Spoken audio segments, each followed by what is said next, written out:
Gjithë secili prej nesh ka vetëm një jetë për të jetuar. Jeta jon duhet ketë rëndësi, duhet vlej, duhet ketë një qëllim dhe sinqerisht duhet të jetë fantastike. Por ndërsa hedh syt përreth, shoh jetë të jetuara me rrëmujë, me humbje dhe dekurajim. Kjo më ka rënduar shumë, sepse kuptoni se një jetë e papërmbushur nuk është një mënyrë për të ekzistuar. Dhe nga ajo që lexoj në shkrim, Perëndia na premton një jetë me bekime përtej asaj që mund të përfitojmë. Me të vërtetë, një jetë përtej të mahnitshmes. Prandaj pyeta disa miq të mit, miq të cilët besoj kanë demonstruar një jetë përtej të mahnitshmes, për të ulur me mua dhe për të diskutuar se çfarë duhet për të jetuar një jetë gjallë dhe ngadhnimtare. U mblodhëm bashkë për një darkë në San Diego dhe ajo që do të shihni është një pjesë e bisedës sonë të mrekullueshme.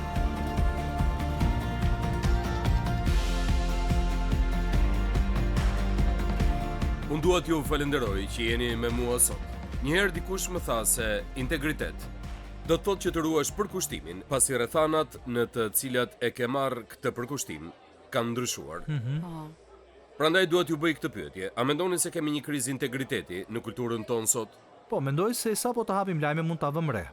Ne bëjmë atë që na është mësuar, prandaj kur na jepin modele që mund të sillemi në një mënyrë të caktuar dhe t'ia hedhim pa u lagur, atëherë mendojmë se ja vlen apo që nuk ka gjë, mjafton që në fund të fitojë dhe të ngjitem në maj. Por nuk është kjo struktura e Perëndisë dhe nuk funksionon kështu. Dhe ne do të japim llogari për ato që bëjmë me ato që na janë dhënë. Nëse të krishterët sillen me integritet kur veprojmë njësoj, na shohin apo nuk na shohin njerëzit, ky do të ishte një model i shkëlqyer që ta ndjekin të gjithë njerëzit me shpresën se do të frymëzohen nga kjo dhe të thonë, tek ai njeri ka diçka ndryshe, ai e drejton kompaninë e tij ndryshe nga të tjerët. Më kuptoni? Ndryshe nga kompanitë e tjera të suksesshme. Ai është paksa ndryshe. Më thuaj çfarë bën ndryshe dhe më tregoa për Perëndin tënd. Unë mendoj se kjo mund të frymëzojë njerëzit. Pa diskutim, po mendoja ndërsa po flisje për këtë. Po mendoja për mediat sociale. Është diçka që më pëlqen shumë. I dua shumë mediat sociale. Sa herë që dikush e gjërat që postoj, filloj të mendoj nëse përputhen ato me njeriu që jam, kur nuk jam me kamera rreth. Unë kam shumë të lehtë që të ngjitem në skenë e të dukem si një njeri që është shumë i shenjtë, edhe më i përsosur që është ngjitur ndonjëherë në skenë. Po mendoj nëse jam ulur në shtëpinë time, jam krejt vetëm. A përputhet kjo mandisa me mandisën që ngjitet në skenë? Dhe gjithmonë përpiqem të them, Zot, të lutem mos lejo që në skenë të jem njeriu që nuk jam kur jemi vetëm unë dhe ti. Prandaj është diçka të cilën duhet të punojmë çdo ditë, sepse nuk dua të jem një nga ata njerëzit që këndojnë për Jezusin të dielën e pastaj nuk jetojnë me të nga hëna në të shtunë. Është e habitshme sepse sapo hodha një video live në Facebook me Davidin dhe i bëra këtë pyetje. I thash, nëse një biznesmen i ri dhe i krishterë të pyet se cila është këshilla më e mirë për biznesin. Në thelb përgjigjja e tij ishte integriteti. A nuk ishte ky thelbi asaj që thej apo jo? Është shumë e rëndësishme dhe mendoj se ka lidhje me qëndrimin çdo javë në fjalën e Perëndisë. Mendoj se ky është vërtet thelbi, sepse nëse besojmë fjalën e Perëndisë, atëherë besojmë se ai do të ketë diçka më të mirë për ne. Mendoj se në rastin tonë Perëndia kërkon të na bekojë kur ne i besojmë atij. Prandaj është shumë e rëndësishme që ne t'i besojmë atij dhe fjalës së tij, dhe mendoj se kur e bëjmë këtë do të kemi shpërblime. Të bëj një pyetje, David. Ti e ke jetuar këtë për gjatë viteve. A bëhet më e lehtë? E di, mendoj se po, sepse edhe besimi rritet me këtë. Në rregull. Unë do të bëj të njëjtën gjë përsëri sepse e di se çfarë më ndodhi më përpara. Ne vëmë në provë Zotin dhe ai na vën në provë ne. Perëndia na vën në provë çdo ditë. A do ta kalojmë provën? Është shumë e rëndësishme për ne që ta kalojmë provën, sepse ky është qëllimi. Jo sepse Perëndia nuk na njeh, por ai do që ne të dimë se kush jemi. E dini, një nga gjërat më interesante për integritetin është fakti se kjo fjalë ka kuptimin një, është fjala nga e cila rrjedh fjala integral. Dhe prandaj, të kesh integritet do të thotë të jesh njësoj deri në përtham, jo të jesh ndryshe në një vend dhe ndryshe në një vend tjetër. Pra na jep vetë besim se si mund të ecim përpara. Prandaj, nëse mund ta mësojmë integritetin, ne mund të ndryshojmë shumë gjëra që po ndodhin në kishat tona, në komunitetet tona dhe në botën tonë. Ndërsa ula me miqtë e mi dhe reflektova mbi ato që u thamë, edhe njëherë u kujtova se të tregosh integritet është një vendim. Një vendim që e transformon jetën e njeriu. Dhe gjatë minutave në vazhdim, do të ndaj me ju, sepse një jetë me integritet është e nevojshme për të jetuar një jetë përtej së mahnitshme.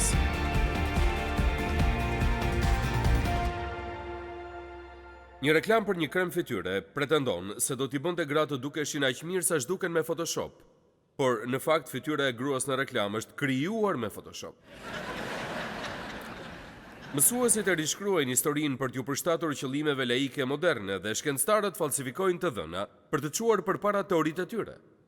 Integriteti i qeverisë është minuar nga rrjedhjet e informacioneve, thashethemet, lajmet e rreme dhe korrupsioni në media. Dhe kundërshtarët qëllimisht vënë në dyshim motivet e njëri tjetrit, shtrëmbrojnë pozicionet e tyre dhe haptazi thon gënjeshtra për të çuar përpara agjendat e tyre. Në kulturën tonë po mungon integriteti dhe shumë pak po flitet për këtë. Ne ankohemi për çdo gjë tjetër, ne e quajmë me shumë emra, por ne vuajmë nga një mungesë e integritetit në kulturën tonë. Fjalorët e gjuhës integritetin e përkufizojnë si cilësia e qenit i ndershëm dhe pasja e parimeve të forta morale, moral të lartë. Përkufizimi i dytë na jep pak më shumë informacione për këtë fjalë. Na thotë se integritet është të qenit një i tërë dhe i paprekshëm, sepse kuptoni që fjala integritet lidhet me fjalë si harmonizoj, tërësi, i pacënuar dhe plotësi. Të kesh integritet do të thotë ti kesh të gjitha pjesët e jetës të harmonizuara, ti kesh të ndërlidhura, ti kesh të pacënuara dhe që funksionojnë bashkë si një njësi e vetme. Një njeri me integritet e ka harmonizuar qenien e tij të brendshme, një standard i qëndrueshëm nga i cili rrjedhin gjithë veprimet e tij. Për një njeri të tillë ne themi se ai është me themele të forta. Shkëmbi i integritetit është besnikëria. Kjo është fjala biblike për integritetin, fjala besnikëri.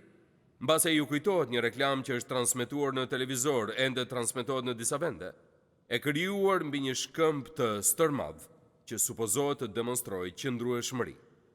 Dhe të kërkonin të blije një copës shkëmb dhe nëse blije këtë lloj sigurimi, mund të ishe i sigurt se kur të nevojitej do ta kishe aty. Por unë dua t'ju tregoj për një lloj të ndryshëm shkëmbi. Ai, Perëndia, është shkëmbi. Vepra e tij është e përsosur sepse në të gjitha rrugët e tij ka drejtësi. Është një Perëndi që nuk e njeh padrejtësinë, ai është i drejtë dhe i mirë. Nëse ndërtoni jetën tuaj mbi atë shkëmb, besnikëria dhe integriteti i Perëndis do të fillojnë të rrjedhin në jetën tuaj. Dhe sa më mirë që ta njihni atë, aq më shumë integritet do të keni në jetën tuaj. Integriteti nuk është thjesht një e vërtetë e rëndësishme për Perëndin, por është edhe një temë e rëndësishme në Bibël. Kjo fjalë na shfaqet 21 herë fjala integritet. Prandaj integriteti është pjesë e Biblës. Nuk është diçka të cilin e kemi shpikur ne, as nuk vjen nga një libër motivimi. Bibla ka lidhje me integritetin, sepse Perëndia ka lidhje me integritetin. Është shumë e lehtë që ti dallojmë tiparet e integritetit. Njerëzit me integritet janë të ndershëm në punën e tyre. Ata japin me vetë mohim nga koha dhe burimet e tyre. Ata ruajnë gjuhën e tyre, duke shmangur blasfemin, shpifjet dhe përgojimet. Ata kur nuk e zbulojnë vetë besimin apo të vënë në dyshim integritetin ose qëllimet e të tjerëve. Kur ata përkushtohen, e çojnë diçka deri në fund. Ata e trajtojnë mirë të tjerët, edhe ata që nuk i njohin. Ata janë të gatshëm të thonë e kisha gabim, duke marrë përgjegjësinë për gabimet e tyre, edhe ato të cilat mund t'i fshihnin ose të fajsonin të tjerët. Për të perifrazuar Will Rogersin, njerëzit me integritet jetojnë në një mënyrë që nuk do të kishin turp t'ia shisnin papagallin e familjes, thashë me xhinjve të qytetit. Kështu është pra. Dhe tani le të flasim pak për rrugën drejt integritetit, si mund ta implementojmë këtë virtyt në jetën tonë. Do doja t'ju sugjeroja që ta nisim duke u treguar të sinqert me veten, të tregohemi të sinqert me veten tonë. Para se ta nisim udhtimin ton drejt integritetit, duhet përcaktojmë pikën e fillimit, me fjalë të tjera, cili është koeficienti juaj i integritetit? Sa integritet keni ju tashmë? Si besimtar, ne duhet jemi ashpërsisht të sinqert me veten. Nga të gjitha gënjeshtrat që ne tregojmë, ato që i tregojmë vetes janë më vdekjeprurëset. Vinin diskutim motivet tuaja, mjaft të justifikuat për atë që dini që është gabim, mjaft i nxorët justifikime vetes. Një herë, Davidi i kërkoi Perëndis që ta ndihmonte me këtë, dhe kur ne i kërkojmë Perëndis që të na ndihmojë ta shohim veten ashtu siç jemi dhe tregojmë të sinqert me veten, ai e bën gjithmonë. Të paktën kështu ka bërë me mua. Nëse doni të dini të vërtetën për veten, mos i kërkoni ndihmë Perëndis. Ai do t'ju tregojë dhe ju do ta kuptoni pikën e fillimit të integritetit tuaj. Së dyti, jo vetëm që duhet jemi të sinqert me veten, por duhet të tregojmë të vërtetën. Dua të them se kjo është kaq themeltare sa ndihem në siklet që e kam vënë në listë. Fjalët e urta thonë, njerëzit e drejtë udhëhiqen nga ndershmëria, por ligësia e të pabezëve do t'i shkatërrojë këta. A e dini që ne pasqyrojmë karakterin e Perëndis kur tregojmë të vërtetën, sepse te Titi 1:2 na thuhet se Perëndia nuk mund të gënjejë. Perëndia nuk gënjen kurrë, dhe as ne nuk duhet ta bëjmë. Kur ne themi të vërtetën, nuk kemi pse të ruajmë shpatullat, nuk kemi pse të shpikim histori të tjera për të mbuluar historinë që e kemi thënë që nuk ishte e vërtet kur e tham. Nuk kemi pse të mbulojmë gjurmët tona. Thënia e së vërtetës është bërthama e integritetit. Dhe besojeni apo jo, të thuash të vërtetën është një nga tiparet e karakterit me cilin duhet të punojnë drejtuesit e krishterë. Sporti i preferuar për shumë pastor është zbukurimi i pjesëmarrjes së kishës. Zbukurim do të thotë egzagerim. Dhe i kemi vendosur një emër që i jep pak ngjyrim shpirtërore. Dini si e quajmë këtë mes pastorësh me gjuhën pastorale? Këtë e quajmë të flasësh në mënyrë ungjillore. Kështu e kemi quajtur. Unë kam dëgjuar për 2 pastorë të cilët po bisedonin një ditë. Dhe njëri i tha tjetrit, ata po flisnin për pjesëmarrje në kishat e tyre dhe ja se si u shpalos biseda mes tyre. Njëri pastor i tha tjetrit, nëse gënjej për pjesëmarrje në kishën time, dhe ti e di që unë po gënjej për këtë gjë, por edhe unë e di që ti e di që unë po gënjej për këtë gjë, a nuk është një lloj si të thuash të vërtetën? Unë nuk mendoj kështu. Jo, nuk mendoj kështu. Nga ana tjetër, ka disa të cilët thonë të vërtetën për numrat e tyre. Dikush e pyeti një pastor për pjesëmarrje në kishën e tij në këtë formë. Pastor, sa njerëz kanë ndjekur kishën tuaj këtë vit? Kësaj pyetje pastori me sinqeritet ju përgjigj. Ne kemi ndjekur mbi 1000 njerëz, por kemi kapur vetëm rreth 600 prej tyre. Ja, pra kështu është. Kjo është mënyra për t'u treguar i sinqert. Tregoni të sinqert me veten dhe thoni të vërtetën. Tregoni të vërtetën. Pastaj mbajeni fjalën e dhënë. Nëse bëj një premtim, nuk kam zgjedhje tjetër veç se ta mbaj. Te ligji i Përtërir 7 na thuhet kështu për Perëndin. Zoti Perëndia yt është Perëndia besnik që respekton beslidhjen e tij dhe tregohet i mbar deri në brezin e një mit, ndaj atyre që e duan dhe që zbatojnë urdhërimet e tij. Po ju them një tjetër përkufizim të integritetit, që më kujtohet nga një studim që kam bërë për jetën e Jozefit në vitet 80. Në atë studim ishte një histori për një burr të quajtur Rutledge, i cili ishte i burgosur lufte. Ai ishte në atë që e quanin Hanoi Hilton në Vietnam. Në një farë mënyrë ai doli prej andej me një tjetër përvojë me përkufizimin për integritetin, ja se cili është. Integritet do thotë të ruash përkushtimin, pasi rrethanat në të cilat e ke ndërmarrë këtë përkushtim kanë ndryshuar. Dhe do doja që kjo të ishte e vërtet për të gjitha martesat me probleme që kemi sot. Dëgjojeni sërish, përkushtimi juaj është përkushtim vetëm kur ju i qëndroni atij përkushtimi, pasi rrethanat në të cilat e keni ndërmarrë këtë përkushtim kanë ndryshuar. Ky është niveli më i lartë i përkushtimit që ne mund të shprehim ndonjëherë. Tregoni të sinqert me veten, thoni të vërtetën, mbajeni fjalën e dhënë dhe jini të vërtet. Jini të vërtet. Para shumë vitesh dëgjova një predikues nga jugu që na jepte nga mençuria e tij për integritetin. Ja se çfarë tha ai. Tregoni ashtu siç jeni, jo ashtu siç nuk jeni. Sepse nëse nuk jeni ata që jeni, atëherë do të jeni ata që nuk jeni. Më lejoni ta them sërish.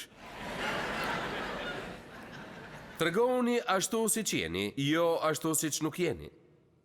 Sepse nëse nuk jeni ata që jeni, atëherë do të jeni ata që nuk jeni. Për të jetuar me integritet, duhet të sillemi në një mënyrë që është autentike. Nuk duhet të shtiremi. Nuk duhet të ndryshojmë për shkak të rrethanave ku e gjejmë veten. Filipianëve 1:10 thot për të gjithë ne të jeni të pastër dhe të panjoll për ditën e Krishtit. A e dini se çfarë kuptimi ka fjala të pastër këtu? Kjo vjen nga një fjalë latinisht që ka kuptimin pa dyll. Kjo është diçka e çuditshme.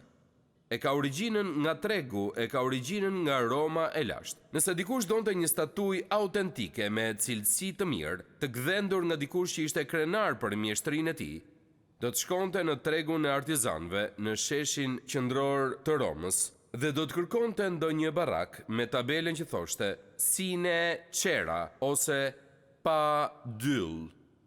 Kuptoni që kishte shumë tregtar, të cilët merrnin figurina të thyera, copa të thyera qeramike dhe i ngjisnin plasaritjet me dyll dhe pastaj i lyenin me bojë dhe plasaritjet nuk ishin të dukshme, po të shihje me sy të lirë. Por ato mund të dukeshin vetëm kur figurina vendosej në diell dhe shkrinte dylli. Dhe pastaj kuptoje që kishe marrë një mall me defekt dhe kështu u shpik termi sine cera pa dyll që nënkupton se ky është një produkt me integritet, që është i vërtet, pa të meta, pa maskime, pa krijuar ndonjë dyshim që nuk e ke marrë atë që po mendoje se do të merrje. Prandaj njerëzit kërkonin tabela që kishin të shkruar mbi to fjalët sine cera. Dhe këto fjalë duhet i kemi edhe mbi vete. Ne duhet jemi burra dhe gra me integritet, që të mos kemi të meta të fshehura ose agjenda të fshehura, por të jemi autentik dhe të vërtet. Me sinqeritet, dua që të them se gjitha këto pyetje që më bëjnë njerëzit për veten, për familjen dhe për miqtë e mi, pyetja në majtë të listës është kjo. Më pyesin shpesh për këtë. Si është vërtet doktor Jeremia në shtëpi? Si sillet ai me fëmijët e tij? Si sillet ai me bashkëshorten e tij? Si sillet ai në prapasken përpara se të dalë për të folur? Dhe në të vërtet ata po bëjnë këtë pyetje. A është ai një njeri me integritet? Unë nuk e di që në jetën time të kem një qëllim tjetër më të lartë se ky, që unë të jem i njëjti njeri edhe kur ndodhem në shtëpi, edhe këtu. Në fakt, nëse jam një njeri tjetër në shtëpi dhe ky njeri nuk është ashtu siç duhet jetë, nuk kam të drejtë të dal këtu. Jeta ime duhet që në themel të jetë ashtu siç duhet. Ajo që bëj të dielën është thjesht një pjesë e jetës sime, por nuk është një jetë ndryshe, me standarde të ndryshme, por është e njëjta jetë që kërkon nga unë të njëjtin nivel integriteti, me integritetin që më kërkon si baba dhe si bashkëshort. Unë lutem që përgjigjet që japin njerëzit për këtë pyetje të jenë pozitive. Unë nuk pretendoj se jam i përsosur dhe di që kam shumë të meta, por unë merakosem shumë për të qenë një njeri me integritet dhe lutem që edhe ju të keni të njëjtin shqetësim për jetën tuaj. Tregoni të sinqert me veten, thoni të vërtetën, mbajeni fjalën e dhënë, jini të vërtet, shmangni shoqërinë e keqe. Është shumë e rëndësishme. Mund thoni ku thuhet kjo në Bibël, më bëhet qefi që pyetet, sepse do t'ju tregoj se ku është. 1 Korintasve 15:33 thot në këtë mënyrë: shoqëritë e këqija prishin zakonet e mira. Një këshill për gjithë ata prej jush që përpiqen që të kenë integritet. Qëndroni larg nga ata që nuk janë të ndershëm. Nëse rrim me njerëz që janë të pandershëm dhe që janë të gatshëm të gjejnë rrugë të shkurtra për të ecur në jetë, padyshim që do ta gjejmë veten duke ndjekur këtë model. Së pari do ta duroni sjelljen e tyre, pastaj do ta pranoni sjelljen e tyre, pastaj do ta justifikoni sjelljen e tyre dhe në fund do ta përvetësoni sjelljen e tyre. Nëse doni që të ndërtoni reputacionin e një njeriu me integritet, duhet të mbani rreth vetes njerëz me integritet në mënyrë që të ndihmoni njëri tjetrin për të arritur qëllimin. Tipari i radhës është: duhet të gjendemi besnik. Një nga vargjet më të rëndësishëm për integritetin është tek 1 Korintasve 4:2. A dini se çfarë thot ky varg? Ky varg thot se një nga gjërat që kërkohet për administratorët është që të gjenden besnik. Pyetja në këtë varg është se si e përcakton Perëndia nëse dikush është besnik? Vargu i përgjigjet kësaj pyetje me vetëm një fjalë. Na thot se një administrator duhet të gjendet besnik. Dhe këtu fjala gjendet në përkthimin nga greqishtja është një fjalë që përshkruan një zbulim që është bërë si rezultat i një vëzhgimi të kujdesshëm. Na thot se Perëndia na sheh me vëmendje për të parë se si janë veprimet dhe reagimet tona. Ai po sheh se si ne i trajtojmë njerëzit, se si reagojmë ndaj presionit, nëse e kemi apo jo këmbguljen për të qëndruar në rrugën e duhur, edhe kur mendojmë se askush nuk po na sheh. Dhe prandaj unë dua t'ju inkurajoj që të gjendeni me integritet. Kjo është ajo që na thot shkrimi. Kërkohet që një administrator të gjendet besnik. Kjo do thotë se kudo që të ndodheni, çfarëdo të jeni duke bërë në çdo situatë, të gjendeni besnik, të jeni të vërtet deri në fund dhe në çdo kohë. Një diçka tjetër që dua t'ju them është se nëse keni integritet, duhet të provojeni në zjarr. Jeni të fortë në zjarr. Ju kujtohet Danieli dhe 3 miqtë e tij, Shadraku, Meshaku dhe Abednegoja? A e mbani mend që atyre ju tha që duhet përkuleshin përpara një idhulli të Babilonis, por ata nuk pranuan ta bëjnë? Dhe Nebukadnecari u tha se nëse nuk e bënin, do të hidheshin në një furrë të zjarrt. Dhe ata 3 djem ja kthyen përgjigjen Nebukadnecarit me këto fjalë: Perëndia ynë do të na çlirojë nga furra e ndezur, por edhe sikur të mos e bënte, ne nuk do t'i shërbejmë perëndive të tua dhe nuk do të adhurojmë figurën e artë që ti ke ngritur. Dhe 3 burrat refuzuan të bënin kompromis, edhe ballë për ballë me vdekjen, sepse për ta integriteti i tyre ishte më i rëndësishëm se vetjeta. Dhe ju e dini historinë, Perëndia e pa integritetin e tyre dhe i ruajti me një mrekulli përmes zjarrit. Ose le të marrim jetën e Jozefit, i cili ishte një sklav dhe u ngjit përmes ndershmërisë së tij të palëkundur dhe besnikërisë deri në maj dhe u bë administratori kryesor i një zyrtari egjiptas që quhej Potifar. Një ditë kur Potifari dhe shërbëtorët e shtëpisë së tij ishin larg, gruaja e Potifarit u përpoi që ta joshte Jozefin, por Jozefi ishte i vendosur t'i qëndronte besnik padronit të tij. Më kujtohet që në shkrim në librin e Zanafilës ai thotë: si mund ta bëj unë këtë të keqe të madhe dhe të kryej një mëkat kundër Perëndisë. Por gruaja e refuzuar e akuzoi atë për tentativë përdhunimi dhe e futi në burg. Dhe ai qëndroi në burg për 3 vjet përpara se Perëndia ta ngrinte në pozicionin e kryeministrit të Egjiptit. Integriteti i tij u sulmua, por ai nuk lejoi që standardet e tij të dështonin. Një gjykatës po bënte fushat për tu rizgjedhur. Ai kishte një reputacion me integritet. Ishte një zotëri i shquar dhe i respektuar dhe njihej për bamirësi, kurse kundërshtari i tij po bënte një fushat të egër, të padrejtë dhe duke hedhur balt kundër tij. E mendoni se mund të ndodhë diçka e tillë ndonjëherë? Dikush ju ofrua gjykatësit dhe e pyeti: a e di se çfarë po thot kundërshtari yt për ty? E di që ai po të kritikon? Si do ta trajtosh këtë situatë? Çfarë do të bësh ti për këtë gjë?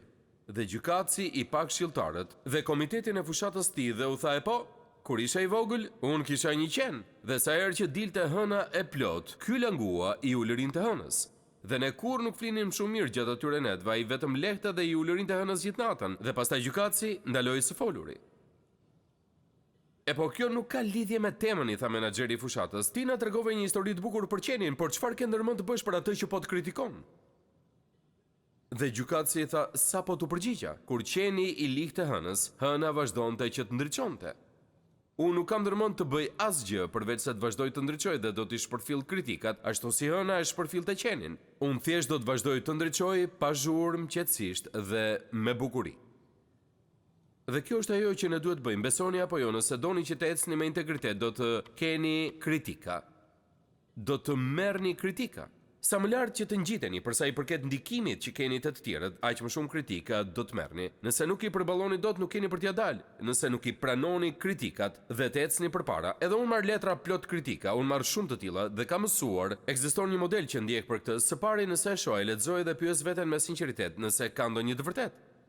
A e meritoj unë këtë kritik? Ka pasur raste kur ka qenë e vërtetë dhe më duhet ta pranoja. Por në shumicën e rasteve ato i dërgojnë njerëz të zemëruar që përpiqen të më bëjnë të ndihem po aq keq sa ata. Prandaj shkruajnë gjëra të këqija për ty dhe duhet i shohësh. Sa po e kuptoj që nuk janë të vërteta, i harroj. Unë nuk mund t'i lejoj të futen në shpirtin tim, nuk mund të mendoj për to. Zot, nëse këtu ka diçka që kam nevojë ta kuptoj, më ndihmoj që ta di atë që duhet të di, dhe nëse nuk janë të vërteta, atëherë bëhem si hëna. Unë do të vazhdoj të ndriçoj, sepse vetëm kaq mund të bëjmë. Perëndia dëshiron që ndjekësit e tij të jetojnë me integritet. Kjo nuk është e lehtë.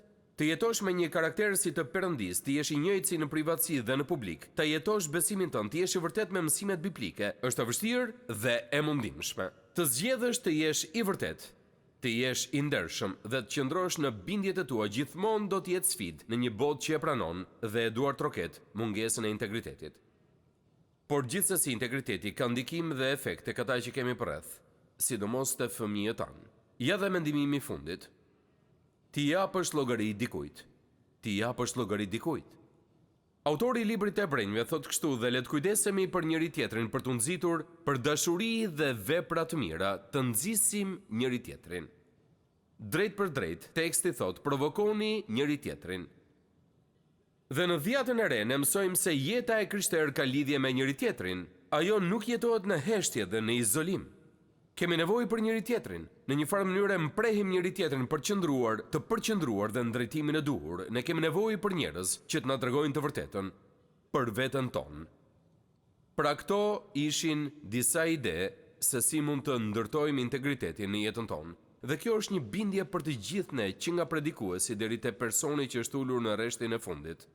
Të gjithë ne kemi fusha kur e ndriçojmë dritën e integritetit në jetën tonë, mendojmë vërtet kam nevojë të punoj me këtë. Dhe ndonjëherë kemi bashkëshorë të perëndishëm që na ndihmojnë të kuptojmë se cilat janë këto fusha. Zemër ti e the kështu, por kur bëre ndryshe, Xhoni të vuri re.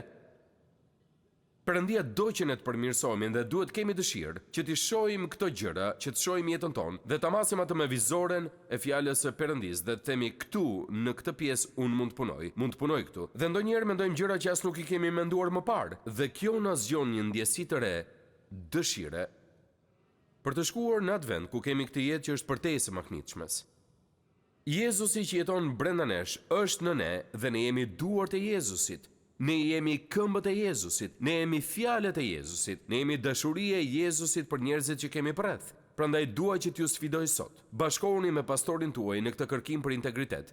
Le të bëjmë më të mirën që të jemi njerëz të Perëndis të cilët janë të vërtet, jo të rrem, jo të shtirur, jo që mësojnë krishtërim dhe jetojnë si Krishti të dielën dhe si çdo kusht tjetër gjatë javës. Perëndia po kërkon për njerëz të vërtet dhe të sinqert. Dhe ne duhet jemi të tillë me hirin e tij. Amen. Amen.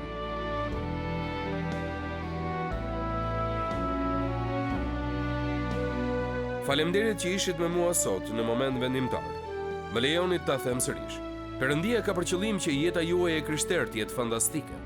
Perëndia do që ju të kapërceni pengesat në jetën tuaj, të zbuloni rrugën dhe të vilni rezultatet e jetës që Krishti vdiq për t'ju siguruar. Një jetë e tillë fillon me besimin në Krishtin si Zot dhe Shpëtimtar dhe vazhdon duke e njohur dhe i besuar fjalës së Tij.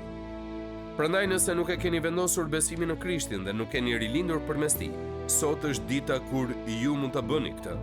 Hapi i parë është që të pendoheni për mëkatin tuaj dhe t'i kërkoni Jezus Krishtit të bëhet Zoti dhe Shpëtimtari juaj.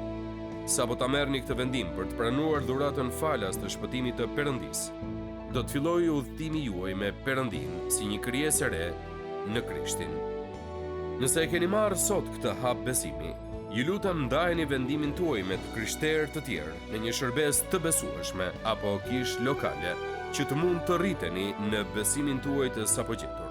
Zoti ju bekoft, ndërsa filloni ecjen tuaj me Perëndin dhe me zipres që të takohemi sërish herën tjetër, këtu në moment vendimtar.